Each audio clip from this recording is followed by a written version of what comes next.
नमस्कार, मैं हूं आपके साथ मीनू चौहान और आज हम लेकर आए हैं आपके लिए एक स्पेशल प्रोग्राम जिसमें हम चर्चा करेंगे न्यूरो से संबंधित विभिन्न बीमारियों को लेकर। कोरोना के हालात को देखते हुए न्यूरो पर क्या असर हुए हैं और क्या ऐसी बीमारियां हैं और क्या ऐसे रोग हैं जो न्यूरो की तरफ लेकर जाते हैं। अधिकतर हम लोग न्यूरो को एक छोटी बीमारी समझकर अपने परिजनों को गंवा देते हैं, खो देते हैं और समय पर इलाज नहीं होने के कारण हम अपनों से दूर हो जाते हैं और इसी पर चर्चा करते हैं डॉक्टर बंसल से। तो आइए चलते हैं हमारे इस खास प्रोग्राम की ओर। नमस्कार सर। नमस्कार।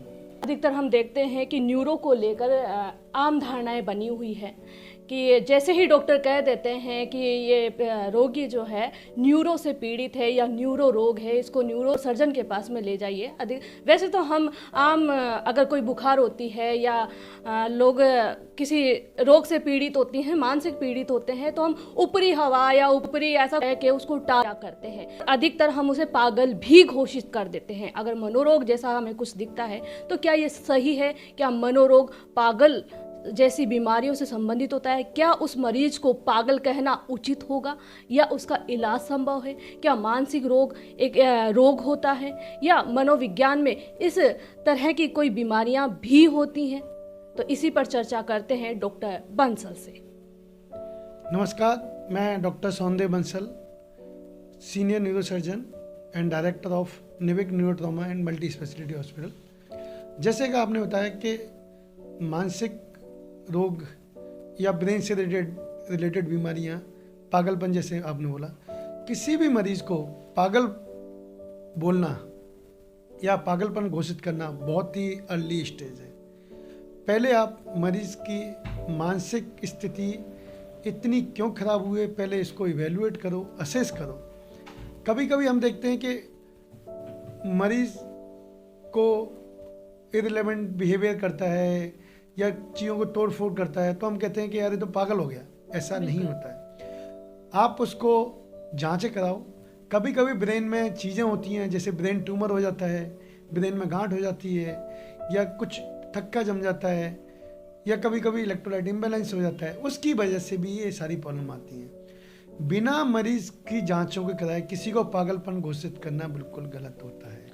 सर, मैं आपसे ये जानना चाहूँगी, क्या स्ट्रोक होना, ब्रेन के अंदर स्ट्रोक होना न्यूरो से ही संबंधित होता है या लकवे जैसी शिकायत भी न्यूरो में ही सम्मिलित होती है, या कौन सा ऐसा पार्ट है या कौन सी ऐसी चीज़ें हैं, कौन सी ऐसी छोटी बीमारियां भी जो गंभीर रूप लेती जाती हैं और पैरालिसिस की तरफ हमें धकेल लेती है? हम देखते हैं अधिकतर कि ये सर्दियों में ही आने वाला रोग है, दिसंबर से स्टार्ट हो जाता है, जनवरी में भी आता है और अधिकतर फरवरी तक जाते जाते इस रोग के रोगी बढ़ जाते हैं। तो क्या ये महीने जो आ रहे हैं, क्या इस महीनों में ही ये रोग ज़्यादा बढ़ता है? बिल्कुल सही कहा मैडम आपने। स्ट्रोक जो बीमारी है वो सर्दियों में बढ़ जाती है। स्ट्रोक दो तरह से होता है। एक तो दिमाग की नस का फट जाना और एक दिमाग की नस का ब्लॉक हो जाना। ये दोनों में ही बीमारी न्यूरो की बीमारी हैं। मैंने देखा है कि अपने भारत देश में 70 से 80% मरीज, और मैं कहूँ इससे भी ज़्यादा मरीज, न्यूरो के डॉक्टर के पास ना जाके जनरल डॉक्टर के पास या झाड़ फूक वाले डॉक्टर के पास या कुछ सेंटर हैं वहाँ जाके इलाज कराते रहते हैं। लेकिन मेरा मानना है कि आपको न्यूरो स्पेशलिस्ट के पास जितनी जल्दी जाओगे उतना ही मरीज का इलाज अच्छा होगा। हम इसको एक विंडो पीरियड बोलते हैं। विंडो पीरियड का मतलब होता है कि 3 से 4.5 घंटे के अंदर मरीज आपके पास आ जाता है और इसका इलाज चालू हो जाता है।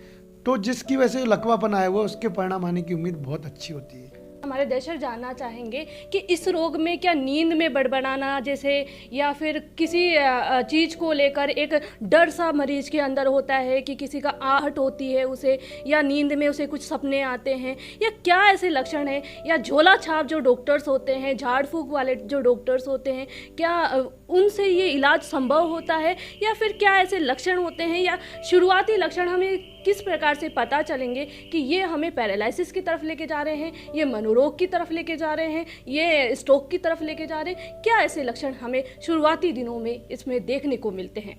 जैसा कि आपने अभी पूछा मेरे से, स्ट्रोक वाले मरीज़ के स्पेशल लक्षण होते हैं।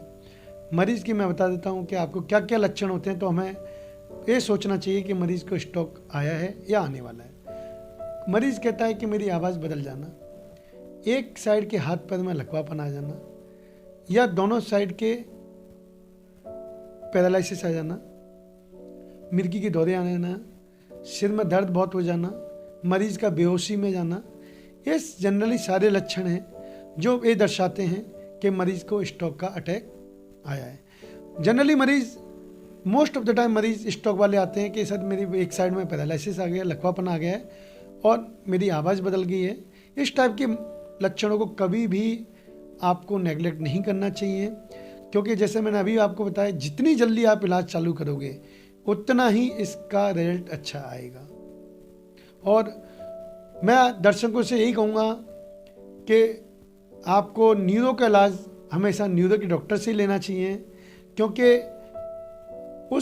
उस बीमारी के बारे में ज़्यादा स्पेशलाइजेशन है, क्योंकि उसने उस बीमारी के बारे में ज़्यादा स्टडी की हुई होती है। सर मैं जानना चाहूँगी, जो स्टेरॉइड दिया जाता है, अभी कोरोना काल में तो काफ़ी स्टेरॉइड दिए गए, तो ये जो छोटे हमारे क्लिनिक होते हैं, आसपास के जो क्लिनिक हुआ करते हैं, इसमें अधिकतर लोगों को बुखार हो जाती है, सर्दी जुकाम लग जाते हैं, सर में दर्द हो जाता है, तो हम जल्दी ही अपना इलाज जल्द करवाने के लिए और जल्दी फ़ायदा पहुंचाने वाले डॉक्टर के पास में चले जाते हैं और स्टेरॉइड हमें मिल जाती है। तो क्या ये स्टेरॉइड भी एक कारण बनता है लकवे की तरफ जाने के लिए, हमें अग्रसर करता है? क्या ये ब्रेन ट्यूमर, स्ट्रोक, ऐसे बीमारियों की तरफ जाने के धकेलता है हमें, मरीज़ को? देखो, स्टेरॉइड जैसा आपने बताया कि लोग देते हैं जल्दी उसका परिणाम आए, बिल्कुल सही बोल रहे हो। बट स्टेरॉइड स्टार्टिंग में आपको लगता है कि इससे अच्छे रिजल्ट किसी की नहीं है, बट लॉन्ग टर्म इसके जो साइड इफ़ेक्ट हैं वो आप कल्पना भी नहीं कर सकते हो। कभी भी स्टेरॉइड हमेशा एक पर्टिकुलर इंडिकेशन होती है, बहुत ही सिलेक्टेड केसेस में दिया जाता है। तो स्टेरॉइड को कभी भी रामबाण दवा नहीं माननी चाहिए, क्योंकि इसके साइड इफ़ेक्ट ज़्यादा हैं, फ़ायदे कम हैं। सर क्या न्यूरो समस्याओं के लिए आयुर्वेदिक उपचार भी इसमें किया जाता है? मैम देखो, हर एक बीमारी का आयुर्वेदिक इलाज होते हैं, बट मैं कभी भी ये नहीं कहता किसी भी पद्धति को कि वो पद्धति खराब है, क्योंकि हर पद्धति का एक अपना इम्पोर्टेंस होता है। कोई भी पद्धति हो, हम जैसे बहुत सारे धाम पर जाते हैं तो उसमें भी हमें आस्था होनी चाहिए, बट आपको एट द सेम टाइम आपके क्लिनिकल जो डॉक्टर हैं, फिजिशियन, न्यूरो सर्जन, जो न्यूरो से रिलेटेड डॉक्टर हैं, उनसे परामर्श जरूर लेनी चाहिए, क्योंकि आपको इमरजेंसी है, आपकी कंडीशन सीरियस है, तो ये ही लोग आपको फ़ायदा पहुंचा सकते हैं। बाकी जैसे बताया आयुर्वेदिक, उनके लंबे ट्रीटमेंट होते हैं और उनका इफेक्ट आने में टाइम लगता है, इसलिए आपको सबसे पहले डॉक्टर के पास हॉस्पिटल पहुंचना चाहिए। इन बीमारियों के लिए MIR जांच या CT स्कैन जांच या ऐसी जांच या इससे भी कोई अलग जांच होती है क्या? मरीज दिमाग से पीड़ित होता है, सर दर्द से पीड़ित होता है CT स्कैन करके, लेकिन कई बार उसमें भी बीमारियां नहीं आती है, तो इसके लिए कई जांच है। देखो, जैसे आपने बताया स्ट्रोक हुआ, ब्रेन ट्यूमर हुआ, स्टार्टिंग फेज में जैसे ही मरीज आता है तो सबसे पहले आप CT स्कैन करके ही देखते हो, क्योंकि CT स्कैन एक तो सस्ती है, दूसरा ईजिली अवेलेबल है। तो CT स्कैन में यदि आपको फिर भी डाउट आता है, कभी कभी आपको मरीज लकवेपन का आता है, 24 से 48 घंटे में CT स्कैन में पिकअप नहीं होता है, तो उस कंडीशन में यदि आपको डाउट है तो इमीडिएटली MRI करा के देखनी चाहिए। MRI से आपको डेफिनेटली आइडिया लग जाता है कि इनको स्ट्रोक आया है, जो चेंजेस दिख जाते हैं, वो चेंजेस दिखते ही आप अपना ट्रीटमेंट चालू कर सकते हो। धन्यवाद सर। आज हमने जाना कि मनोरोग क्या है, न्यूरोलॉजी जो रोग है उससे संबंधित हमने बात की। धन्यवाद देना चाहूँगी इस चर्चा के लिए डॉक्टर बंसल को।